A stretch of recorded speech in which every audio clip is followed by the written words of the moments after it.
তারপরে ভগবান শ্রীকৃষ্ণ এখানে বলেছেন যে এই একাদশীর দিনে যদি কেবলমাত্র ভগবান বিষ্ণুকে প্রণামও করে মাথা নত করে, তাহলেও তার পাপ বিনষ্ট হয় এবং পুণ্য ফল অর্জন হয়।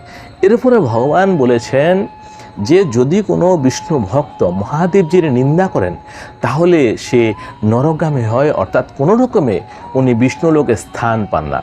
তারপরে উনি বলেছেন যদি কোনো শিব ভক্ত বা শৈব বা পাশুপাত তারাও যদি কোনো দিন ভগবান বিষ্ণুর নিন্দা করেন, তাহলে তাকে রৌরব নরকের মধ্যে ফেলা হয় এবং 14 ইন্দ্রিয়ের আয়ু শেষ হওয়া পর্যন্ত তাকে সেই নরকের মধ্যে ফেলে ওকে পাকানো হয়।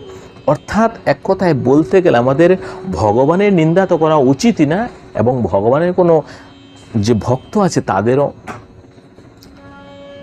এবং ভগবানের যে ভক্ত আছেন তাদেরও কোনো নিন্দা করা উচিত নয়। কেননা আপনি কি করে